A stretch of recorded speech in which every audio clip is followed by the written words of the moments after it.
Om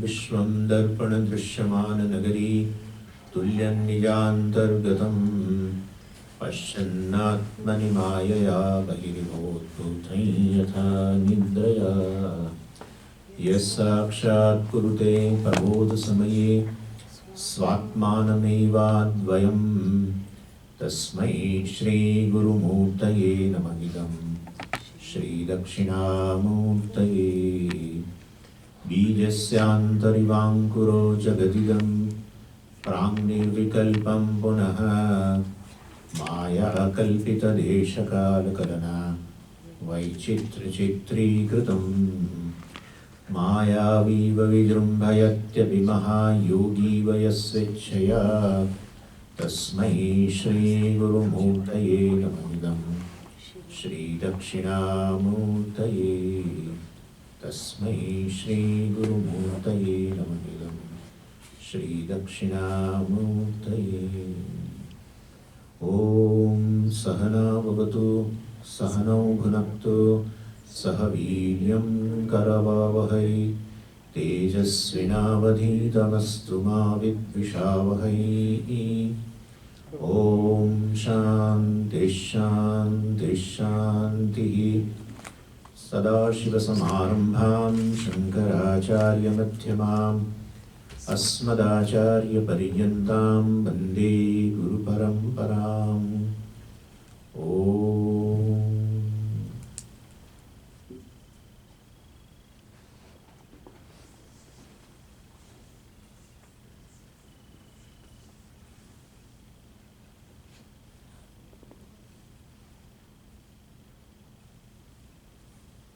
So there are varieties of the pursuits a human being goes after. If you stand on the crossroad, we will find that from one direction people are running towards the other direction. And some people are running from the other direction to this direction in quest of something.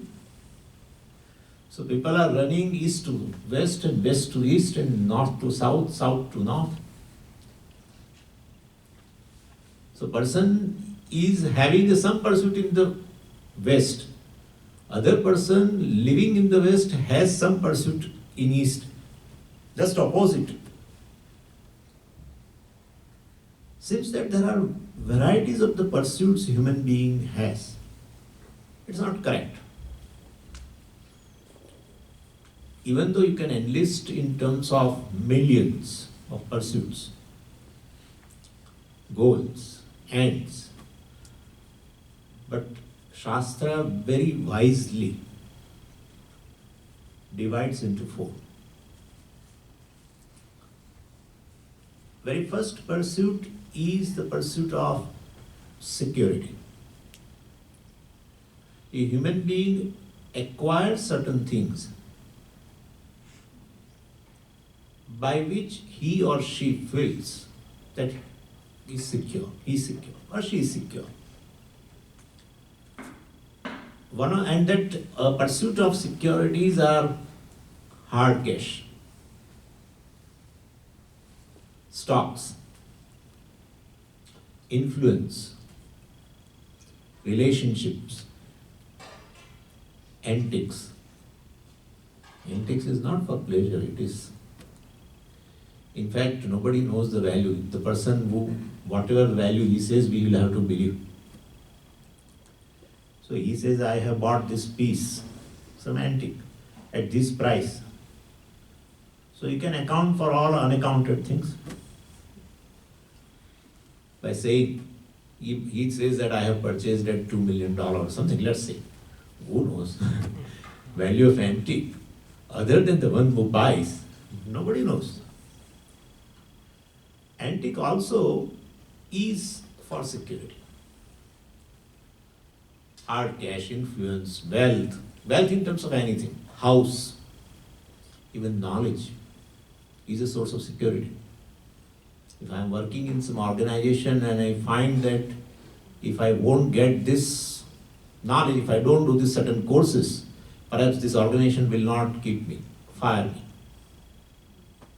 kick me out. So knowledge also is a source of security. By acquiring something, you will have a sense that you are secure, just a sense. And real estate and all these things. So you will find certain pursuits for security. Then second is pursuit of kama, pleasure. Kama, the meaning of kama is a satisfaction, joy, pleasure. So by acquiring certain things, you get some satisfaction, you get some joy, you get some pleasure. There are varieties of pursuits in that also. For kama, and from music onwards, everything. All the objects of enjoyments are called kama. So one has a goal of a pleasure, and he or she feels that this thing will give me pleasure. That also becomes, an object of my desire. Ultimate goal is a pleasure. So artha and kama, these two are very big pursuits, very, very big pursuits. In fact, most of the human beings throughout the life is in search of artha and kama, security and pleasure. And religion also helps. Certain heaven-bound religions, which talks about only heaven. Going to heaven not for any other thing, going to heaven for security and for pleasure. So that's how religion also comes into this picture. So artha and kama, these two are very, very big pursuits. Now, so far as artha is concerned, I want to go further into that. Artha, whatever, like let us say the first source of a security is wealth. That's there. But as a person secures more and more wealth, he finds that it is not giving me security. Then what does he do?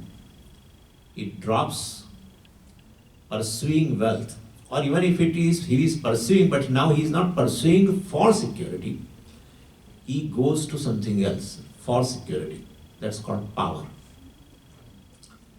And even whatever he has earned money, that also he may invest in that for getting power. So as he discovers that this wealth is not giving him security, he goes for other source of security. What he thinks that this is a source of security, and that is one is a power, influencing, etc., etc. Now, in kama, there is something typical thing. Now, for artha also, the search of a security you will find in birds also, in ants also, in dogs also. Dog also will bury a bone. If he gets whatever he can eat, he will eat, and then he will take it and bury somewhere. Ant also will take some food to its ant hill. You will see the whole line taking that. Birds also may do. So they all acquire different sources of security, but it is very limited because they are programmed. Their search for security, objects of security, is very, very limited. Now, unlike a human being who all the time seeks varieties of the objects in unlimited sense for security, and he doesn't get it, but he runs after it.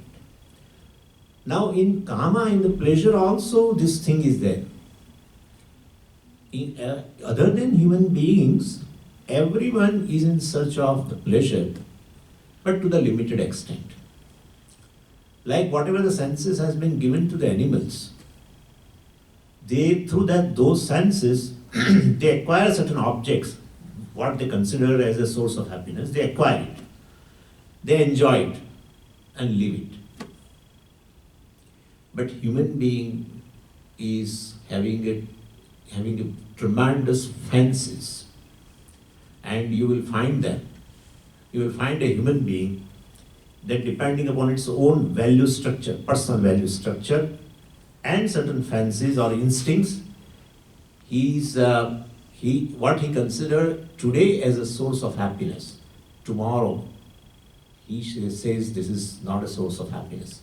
So he has a certain personal values. Based on that, the desires are there, and different objects of desires are there.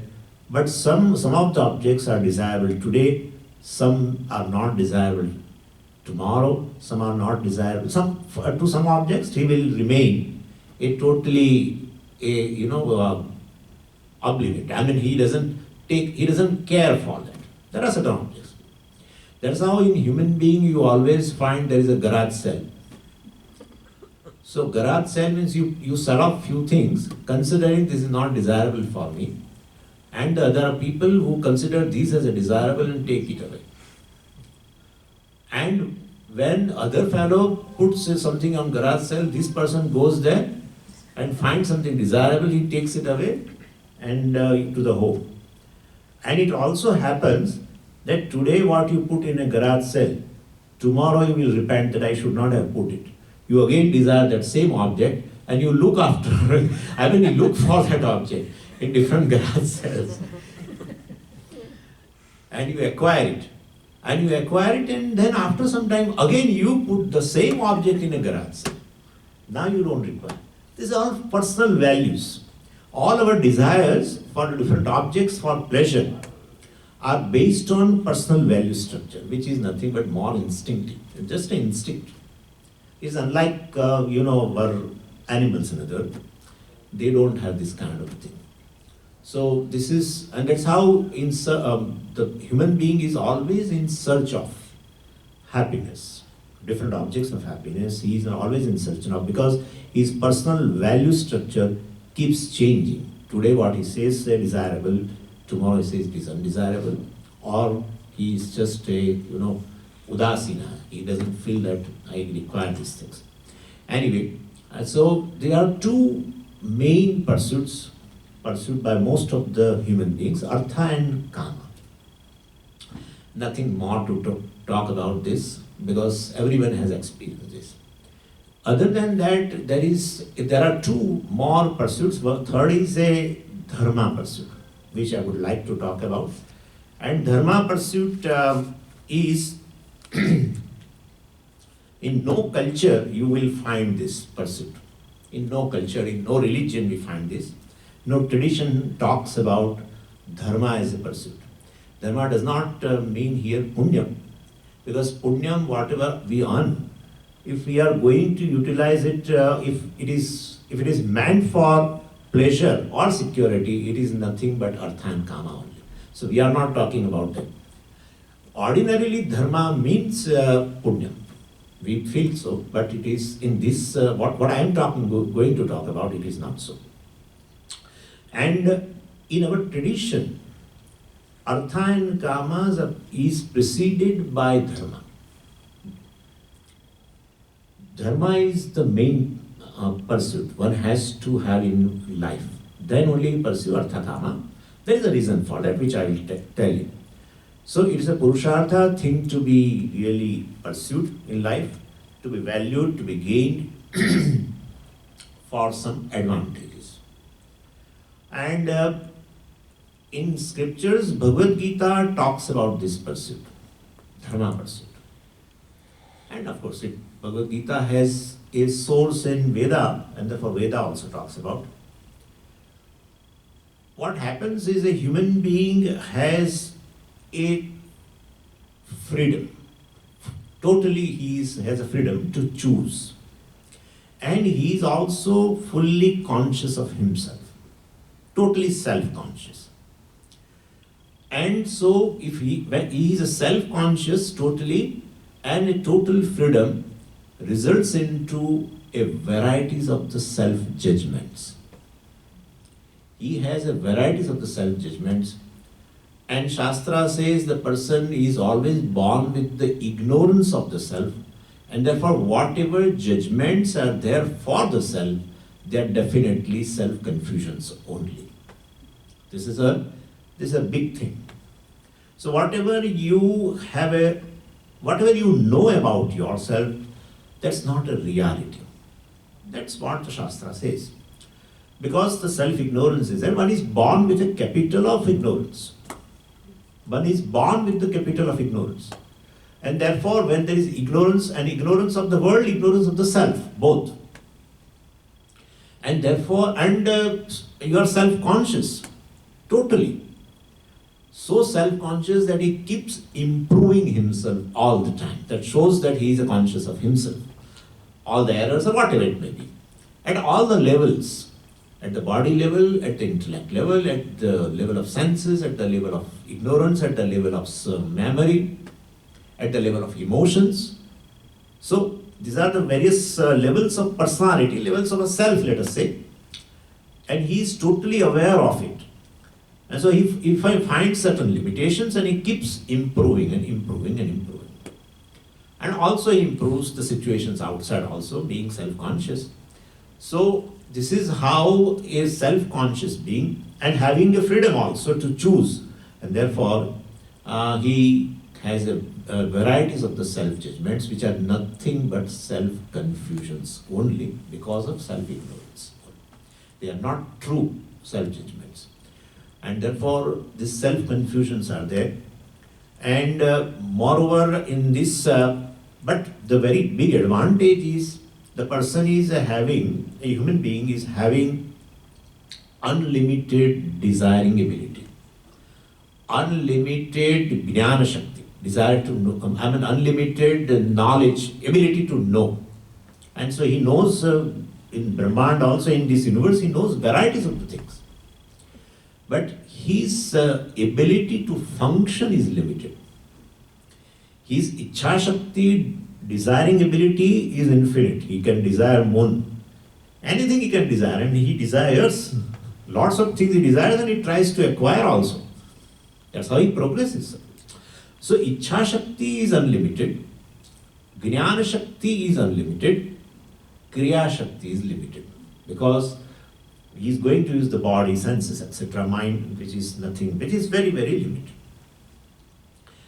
And since he has a total freedom, so the freedom is expressed in a Shastra like this: I am free to do, free not to do, or do it otherwise.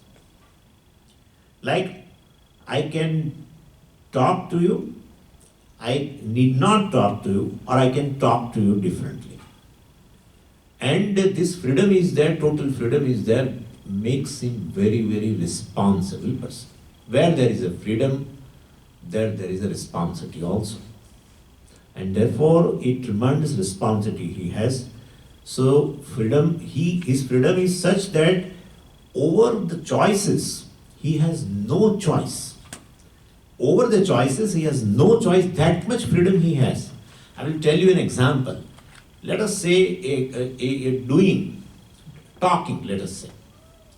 So I can talk, I need not talk, I can talk differently. But you take one action to talk, and whether to talk or not, freedom.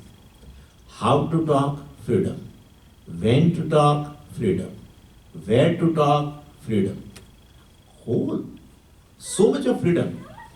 You take any action, you take action of eating, whether to eat or not, freedom. How to eat, freedom. When to eat, freedom. Where to eat, freedom. In which manner to eat, freedom.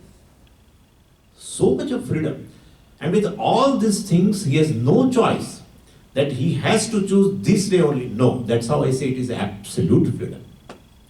Absolute freedom. And since it is absolute freedom over actions, even though he has a limited Kriya Shakti, limited ability to function, but his freedom over the action is 100%.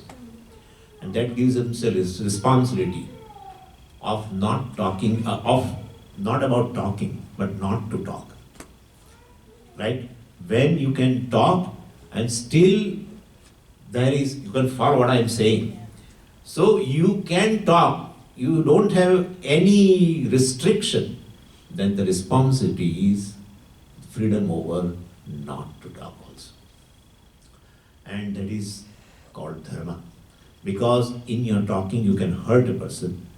In your talking you can take the person, you can take the advantage of a person's weakness. You can take the advantage of a goodness of a person. Everything is possible.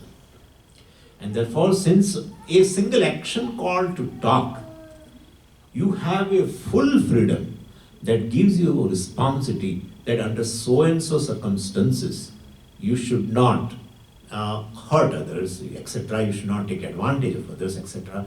by your way of talking, etc. etc. And there is something called a right and wrong. So he has a freedom and he has to choose. Now, how to choose is a big thing. How to choose talking, how to choose an action. So there is something called a universal structure of right and wrong. Because when I say he can talk, but then he talks something, or he talks in a manner of something, I say it is wrong.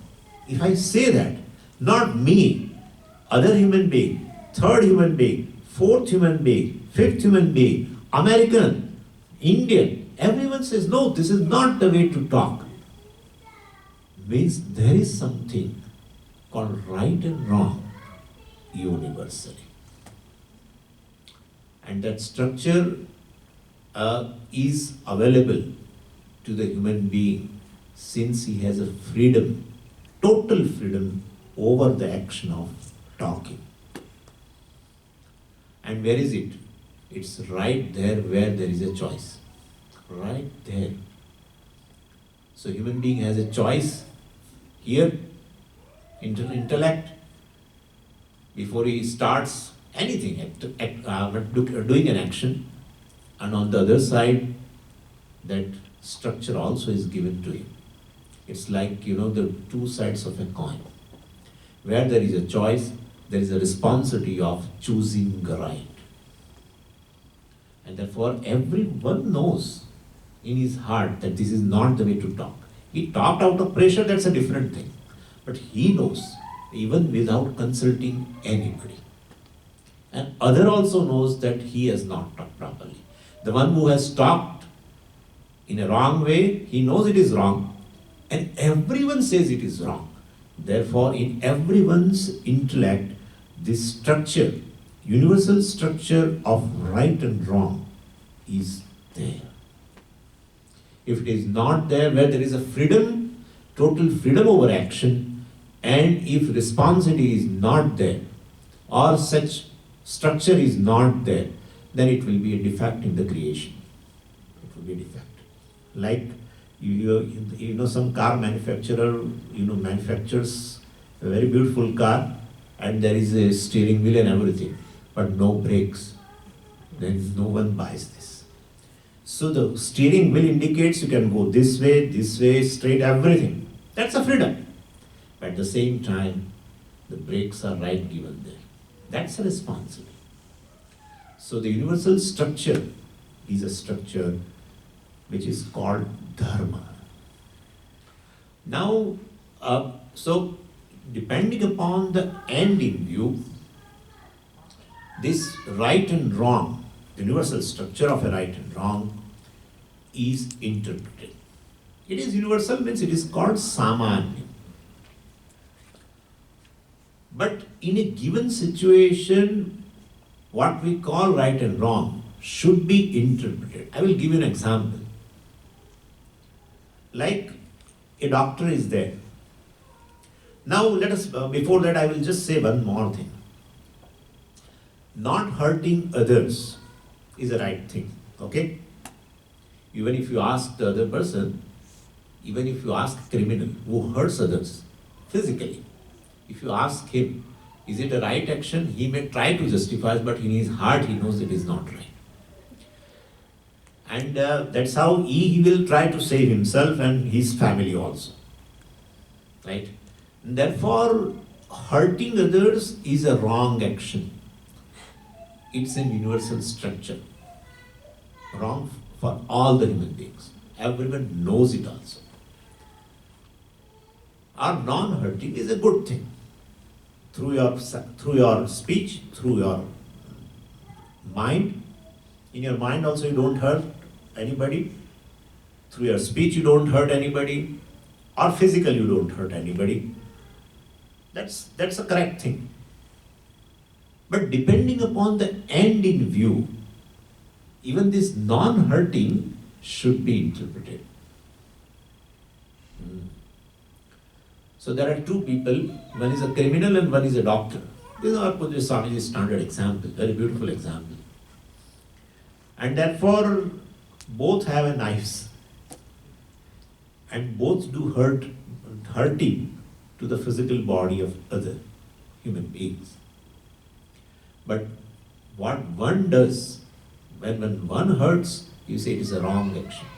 When other hurts, you say it is a right action. It's a right action. Because one is taking the life of other.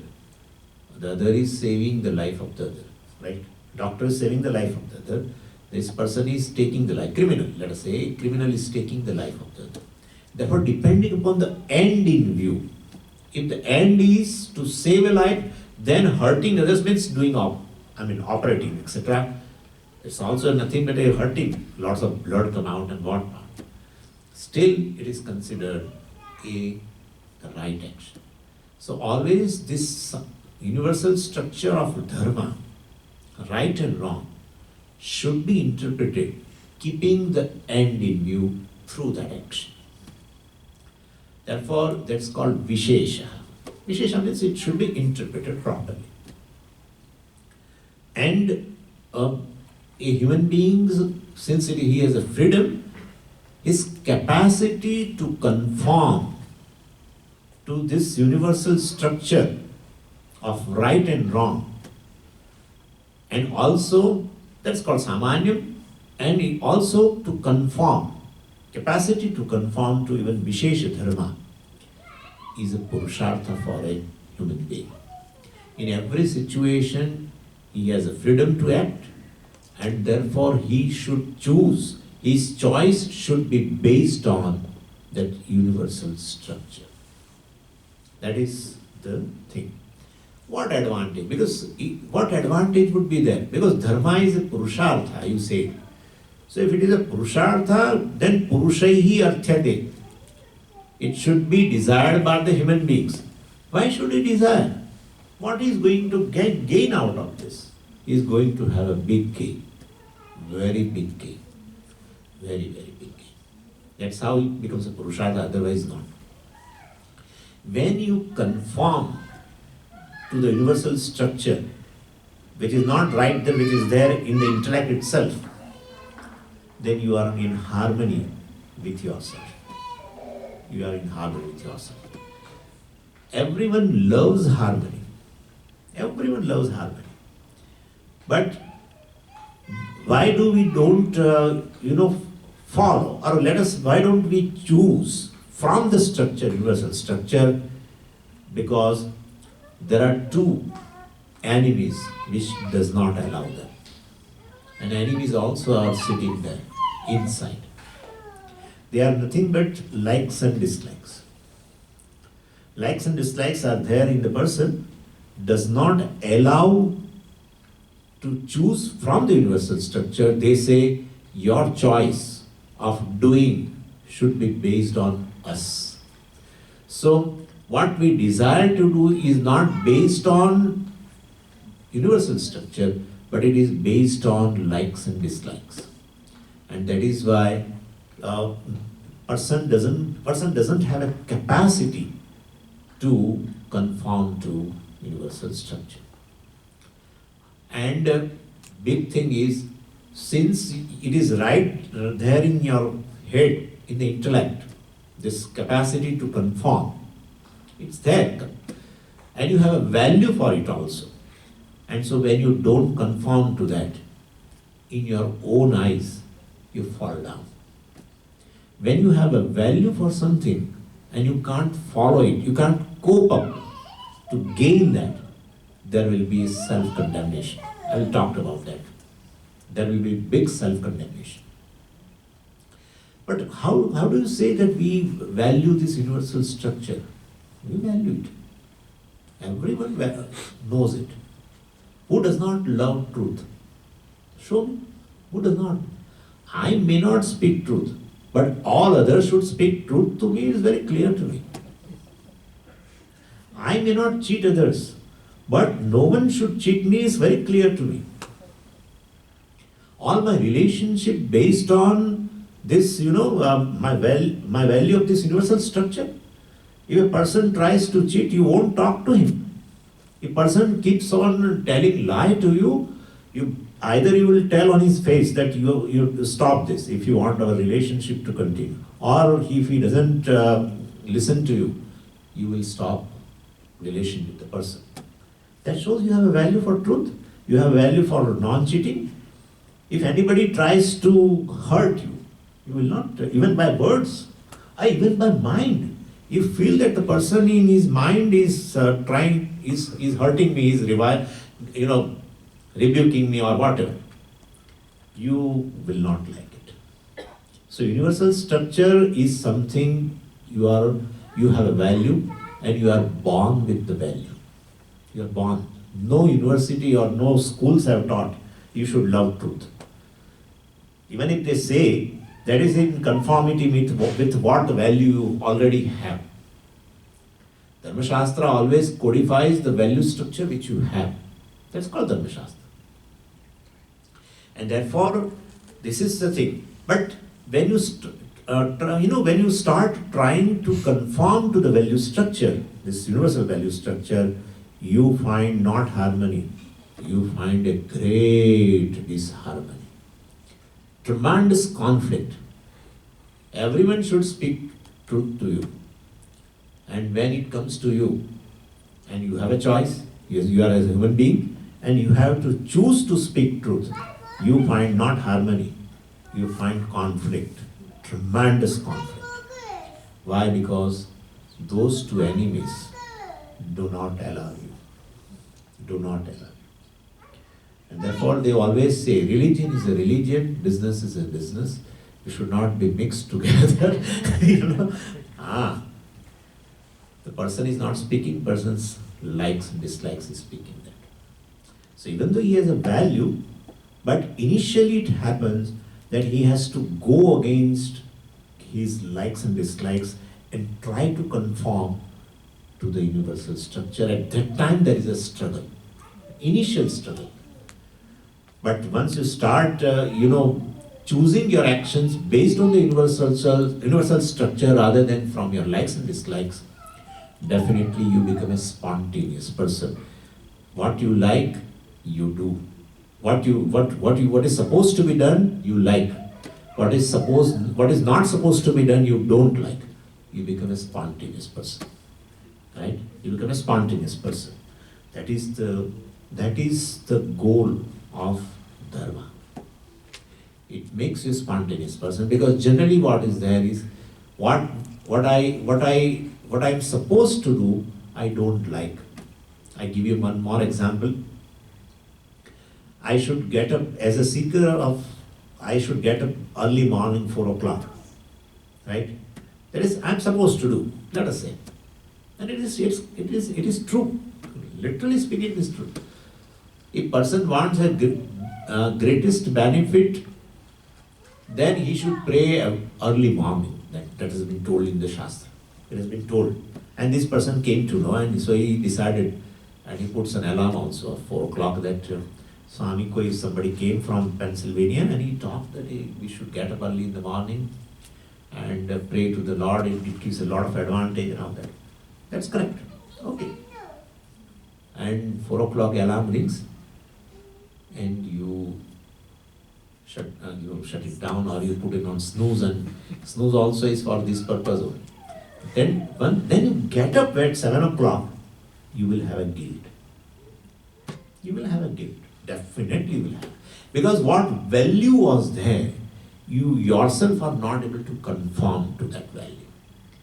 Next day, third day, fourth day, fifth day, it just happened that way. You put alarm every day and get up at 7 o'clock. Put alarm every day and then, get up. After 1 week, you know what happens? You will have that notion about yourself, that judgment about yourself. What I should do, I'm not able to do. That's called self-condemnation, self-rejection, self-loathe. And regarding various other things, the value structure is right there in the mind.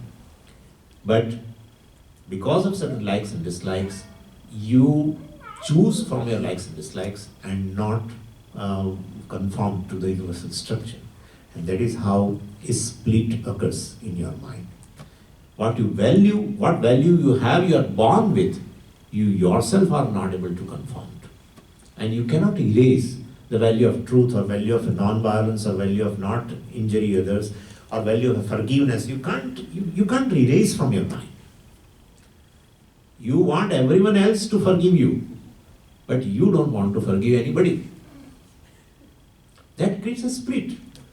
As a knower, I know the value structure and I have a value for it. As a doer, I am different. That's a split. And split means disharmony. No one loves disharmony. There is no happiness in disharmony. There is always happiness in harmony. Harmony only gives a happiness, peace. So such people have many things by compromising the value structure. But they may have so many material things, because by speaking a simple lie, I may get an advantage of $5,000. I can. I may have $5,000, but may not have an ability to enjoy what I can buy through $5,000. Because the person is not together. He's a split person. And it happens all the time in most of the things. What I am supposed to do, I don't like to do. Think of the list. Think of the list. What I am supposed to do, I don't like to do. What I am not supposed to do, I like to do. I like to do. People have to advise me often. Swamiji, this is not good for you. Swamiji, this is not good for you. Yeah, but okay. Let me take this time. From tomorrow I won't. It may be a diabetic patient, it may be anybody.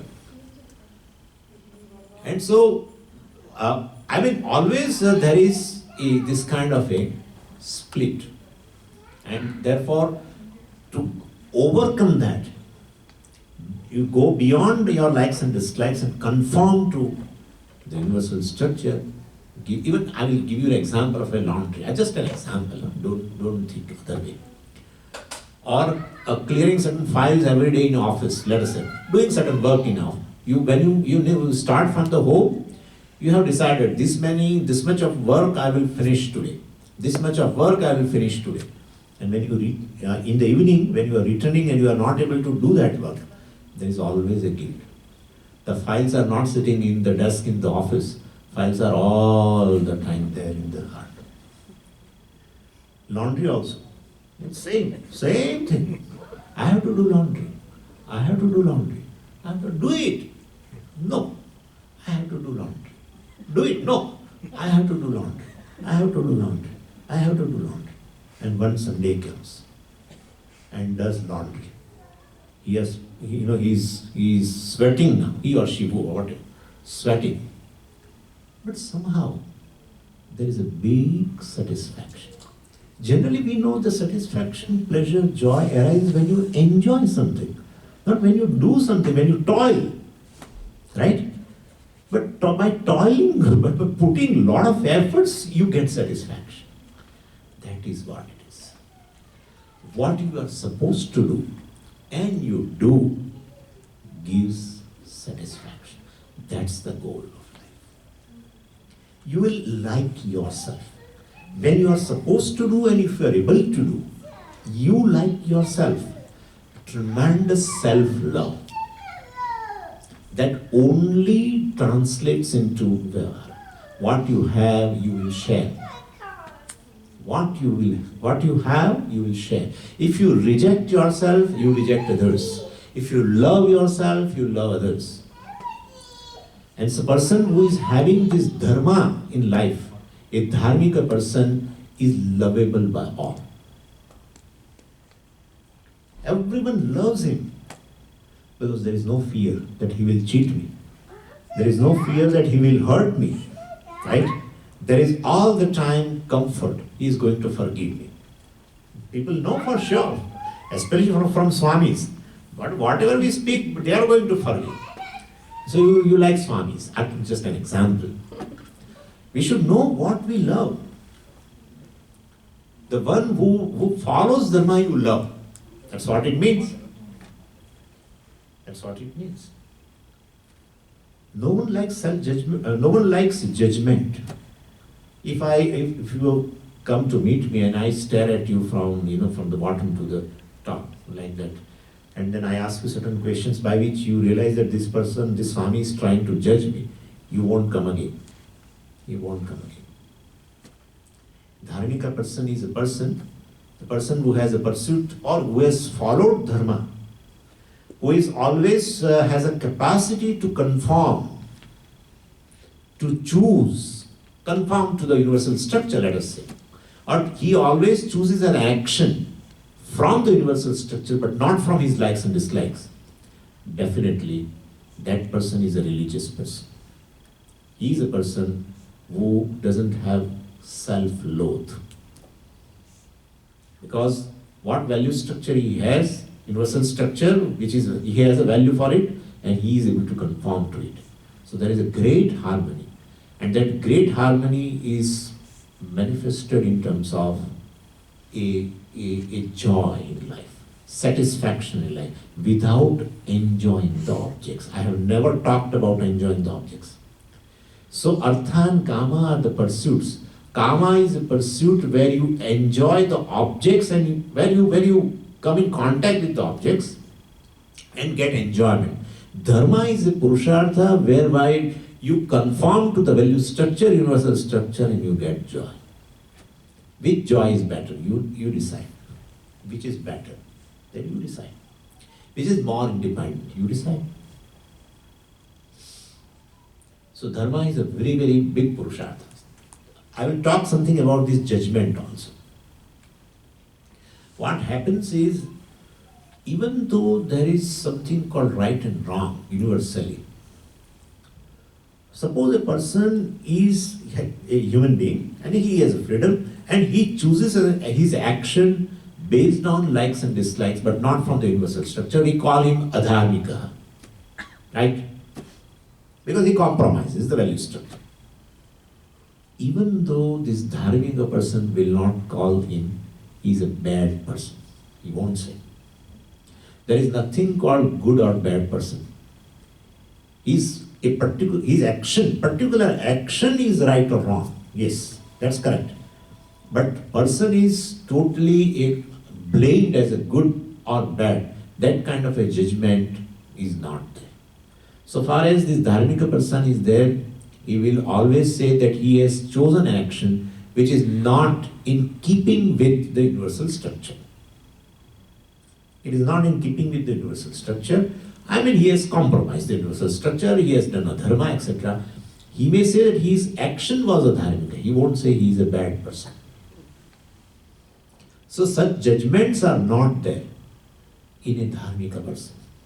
And therefore, if such judgments are not there, he won't judge anybody, even though whatever actions are there. He never say this person is a bad person. Adharmika is a bad and dharmika person is good. He would never say. His particular action may be right or wrong. Yes, that's correct. Because he wrong choice. Because the likes and dislikes overpowered the universal structure. And this dharmika person, when he tries to choose from the universal structure of right and wrong, slowly his likes and dislikes vanishes. Because they are not getting fuel, right? If desire is based on likes and dislikes, That desire will bring definitely some action on his behalf, and he is going to get definitely some desired fruit also, and that enjoying his own likes and dislikes becomes stronger and stronger. But now he is choosing from the universal structure, therefore his own likes and dislikes are slowly vanishing. That's a person becomes more and more objective, because these likes and dislikes are just nothing but simple fancies, just fancy. I told you about garage sale, right? What I find today desirable, tomorrow I don't find it, and day after tomorrow again I find that I should not have sold this thing in garage sale, I should have bought it, and then he goes also, he will buy it also, he brings it back, and then again after some days he says, oh no, that is not much required now, again he will sell. So it is all fancy. Likes and dislikes, desirable, undesirable, is just a fancy. Just a fancy. So if you hold on to fancies, you are more living in your own world. I mean, there is nothing called desirable, nothing called undesirable, because what desirable is for you is undesirable for me. Or what undesirable for others may be desirable for me. And that's how ideas and people, that's how even it happens in married life also. You know, when a person marries, he or she is very desirable. After a few years, it may happen. It may happen. The person becomes undesirable. Otherwise, there is a question of giving divorce and all. Simple facts. And it happens so that after giving a divorce, the person may feel that I should not have done it. And he may try to compromise. We don't know. And again, they join after again 2 years. They feel it's not better that we have given. We were having a space. We were having a space that was much better. Why? Ideas, ideologies, objects, people. This is desirable, this is undesirable, simply fancy. So one who always chooses his action, since he has a freedom, he chooses action based on likes and dislikes. He lives in his own world. One who chooses from the universal structure, he lives in the objective world. Who is more practical, you decide. One who is objective or who is subjective. That's how it is. He doesn't judge anybody. The objective person is a person who doesn't judge anybody. And everyone loves that person. Everyone loves. No one likes to be judged. Honestly, I'm telling you. No one likes to be judged. If you find that somebody is judging you, become too conscious sometimes. And therefore, the person who is following this universal structure of doing, and one more thing before we finish off this topic and go to the last Purushartha. This dharma is, whether you have a capacity to conform to the universal structure, you will know only when you act. If I say I am a dharmika person, but by just living in one corner and not doing anything, I will never know. Never know. When you have to really choose something, when you are active and you have to choose something and you have a capacity to conform to the universal structure, that is where our self-growth lies. Pujya Swami was giving a beautiful example of the weightlifter. That person wants to be a world champion in weightlifting, and he is now practicing to become a world champion. What is he practicing? He has a paperweight, glass paperweight, and he daily does this way. He's not going to have a biceps. Biceps will be there when he lifts something which he is not able to lift. So likes and dislikes, conforming to the likes and dislikes is like lifting the paperweight. You will not know what growth you have. No growth. When you conform to universal structure in your activity, choosing from that, based on it, then you really know whether you are dharmika or not. That's where the self-growth lies, and it's painful initially, as I told you, because this likes and dislike will not allow your choice to go to universal structure. It says you choose your action based on us. And therefore, this dharma is a very big purushartha.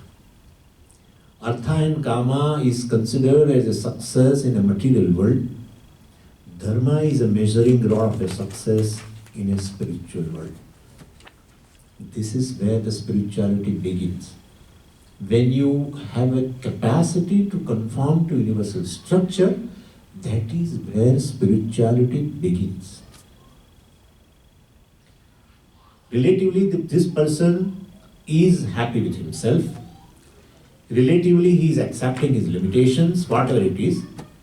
Relatively, he loves himself. Relatively, he loves others also. He doesn't reject himself, he doesn't reject others. He loves himself, he loves others. He doesn't judge himself, he does not judge others also. Himself also, he doesn't judge. Suppose by some mistake, he might have surrendered to his own likes and dislikes, possible, perhaps, and compromise the value structure, suppose. Still, he will not condemn himself. He will tell that, yes, I did a wrong action, but he will not say, I am a bad person. And it applies to others also. He will not tell he or she is a bad person. He says, he is given to the wrong person. And so this person is a blessing in the society. Whether you wish or not, you will love this person. One who does not judge you, one who loves you, one who doesn't reject you, you will love the person. Definitely will love. One who doesn't cheat you, because following universal structure, who always forgives you, who doesn't hurt you, who always speaks truth to you, who does not love this person. You will love. You will love. So, and that is how even this third purushartha, dharma, gives you relatively happy. This person being in harmony with the universal structure, being in harmony with, don't want to go, being in harmony with the Ishvara. Because dharma is a manifestation of Ishvara. It has manifested in everyone's intellect. So as the world is created, intellect also is created and the value structure also is manifested. So dharma is a manifestation of Ishvara which we worship in a particular form called Lord Rama. Is embodiment of dharma. And therefore, this dharma structure, dharma, since it is a manifestation of Ishvara, when you are in conformity with the dharma or value structure, you are in harmony with Ishvara. And when you are in harmony with Ishvara, there is nothing but joy. Nothing but joy. Even you have not enjoyed any object, single object. And that's how even a single, a person, you are coming here and some person told you that please show me a way. And you just showed, or maybe suppose a lift you might have given. You have not enjoyed any object, but there is some sense of satisfaction. This satisfaction and the satisfaction born of enjoying the objects are poles apart. In which you are dependent on objects, here you are independent. When you get an enjoyment, when you come in contact with the objects, you are dependent on the objects. Here, by simply doing something, you are getting a joy. And therefore, this is a relatively independence in terms of joy or pleasure. When you become relatively independent in terms of getting a joy, relatively you accept yourself, then Shastra has to come and tell you in one sentence that you are independence. You will understand. You are joy. You will understand. When person is dependent for joy on objects, to such person, Shastra comes and tells you don't require any joy, you are joy. He says, what are you talking? You are all talking something absurd. But that's how the dharma is just a penultimate step before moksha. That's how dharma is the first purushartha even before artha and kama. Your artha and kama, you whatever, and dharma will always come into picture when you pursue artha and kama. Person like me who is not pursuing any objects of pleasure or security, and if I keep on claiming that I am a follower of a dharma, it is just like that lifting this thing, When you are actively pursuing artha and kama, different objects of pleasure and security, and at that time you have a capacity to conform to the universal structure, even for the seeking these kind of objects, definitely that person will grow. This is called emotionally mature person. And the emotionally mature person is a person who loves himself, who is independent, relatively independent in terms of getting joy, relatively happy person, but by not enjoying something, by doing something. By doing something you become joyful, or you get a satisfaction. You don't require any object to be happy. That's how many people you will find that they don't get any objects. Whole day they think of a society all the time and doing something. And several organizations are there where people are working whole day. And we feel that there was a person in Ahmedabad, one organization, Sadvichar Parivar. And that person, the head of it, he wears a simple clothes and one that shoulder bag. And all the time in his mind is, now the Raksha Bandhan is coming, Rakhi Tyohar is coming, and then I should go to this, I should meet these prisoners, and I should arrange a program. I should call some girls from the, our blind school, and they will tie Rakhi to this and come. He's having joy in that. In fact, he was going to his home in the night, and whatever is there, his wife has kept, he might be eating as it is. But I find the person is having all the time joy and satisfaction, because all the time in harmony with this universal structure, helping others, reaching out, whatever, loving others. So the person who wants the final purushartha or moksha in his life, he should be least dependent on the objects for the happiness, for security. And this person, the dharmika person, is a person who by following that, by conforming to the universal structure, is a happy person. And such enjoyment or happiness or satisfaction everyone has experienced. Whenever you do something which is you are supposed to do, you are happy. You are not got your desirable object of enjoyment, but still you are happy. That's a joy or happiness born of dharma. And when you don't do which you are not supposed to do, still you are happy. Right? When you do something which you are supposed to do, you become happy, or you don't do which you are not supposed to do, you are happy. That's a conformity to dharma. It's a very, very big thing, and it is not an easy thing. It's a tall order. It's a very, very tall order. And as I told you, the likes and dislikes are there of ages in our mind, which constitute our personality. Always personality means what you like, what you don't like. This is how it is. They take an interview of any person, very famous person, they always ask these things only.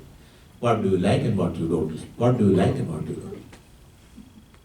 In fact, conformity to others' likes and dislikes of a person who is very near to you brings very much joy. In a married person also, now let me talk this also. A person is married to somebody, very close. Initially they talk like that. What do you like? And then he says, I like dosa. Oh, I also like it. This is for sake of saying. Just for sake of saying. Initially. And then what you don't like? Oh, I don't like this. I don't like this kind of movie. Oh, I also don't like that. And then, after a few years, it's a clash. In a married couple, is clash of not two people, clash of likes and dislikes. When you surrender your likes and dislikes, your likes and dislikes should go, and his or her, let us say, likes and dislikes should come. I don't think such a couple will have a time of giving a divorce. That's the goal of a married institution, that you take what he likes, I like. What he doesn't like, I don't like. Where is the question of conflict, tell me? In fact, Ramanujacharya ji told about Shodha Sharanagati. In that he said, Shodha means 6 kinds of surrender to the Lord, in which he says, Anukulyasya sankalpaha pratikulyasya varjanam. What is anukula to the Lord is anukula to me. Well, anukula means what he likes. What he likes, I like. What he doesn't like, I don't like. That's called his Sharanagati. Applying the same principle to the person with whom you live, especially very close person, there will be always a harmony. When you give in your life, when you choose action based on not your likes and dislikes, others' likes and dislikes, that is a person with whom you live, I don't think there is a disharmony or conflict. There is a harmony. And at the larger level, you go to the universal structure of right and wrong, which are nothing but the likes and dislikes of Ishvara. Which are nothing but likes and dislikes of Ishvara. How will I know, Swamiji, I want to have a surrender out to the Lord? Do one thing. You should know what he likes and what he doesn't. But how will I know? How shall I contact? He doesn't keep mobile also. Shruti Smriti Mamaiva Agnya Yasto Ullangya Vartate. Muhammad Dveshi Bhavan says, Shruti Smriti Mamaiva Agnya. The Shruti and Smriti are my Agnyas, my command. But I have written down what I like and I don't like in the Veda itself. I am told. So this is called Vidhi and Nisheda. Vidhi means he says do it. Nisheda means don't do it. Then he says you do it, matlab he likes it. He likes it and he says don't do it, matlab he doesn't like it. That's all it is. So conformity to that Vidhi Nisheda also is called conformity to Dharma, and therefore the Vedas, the earlier section of the Veda which has this Vidhi and Nisheda is called Dharma Shastra. So have one goal in life. If you want harmony in your life, give a chance of others in life, choosing your action not based on your likes and dislikes, but of others' likes and dislikes. Fine, then there is no problem. That's what our Swamiji used to advise to a new married couple. Always that now onwards, what you should, both of you should have a mantra. What is anukulam to this, I will like that what he likes, and I will have a dislike what he doesn't like, he or she what. And he says then that gives you a tremendous. It's not easy, I tell you. Our likes and dislikes will play a so big role. You will one day come and tell me that Swamiji, this is exploitation. I can't accept this kind of a thing. I will not have any existence, because my existence is nothing but my likes and dislikes. Really. Otherwise, what existence I have? I should tell others that I like this, I don't like this. You say that has no place. Then where do I exist? Well, that is what surrender means. That's what surrender means. Surrender means this ego has to resolve. Ego has to resolve. but to a larger cause. Initially to a person who is very near to me, Pati eva Parmeshwara, then Parmeshwara himself. Dharma pursuit gives a tremendous benefit. And who doesn't want it? Everyone wants. Who doesn't want to love oneself? Everyone wants to love. Who doesn't want to have a comfort level with oneself? Everyone wants to. Who doesn't want harmony? Everyone wants harmony. Harmony does not come by just pursuing artha and kama. Harmony comes only through conforming to universal structure, which is right there in your intellect, and not only that, for which you have a value also. Everyone is born with the value for the universal structure, so create a capacity to conform to the universal structure, which will bring harmony in life. Now, one Purushartha, we have just very close to Moksha Purushartha, which I have to talk tomorrow.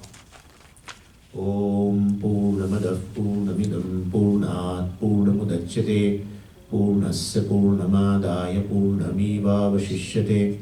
Om Shanti Shanti Shanti. Harihi Om Shri Gurubhyo Namaha. Harihi Om. We can ask some question and stop it.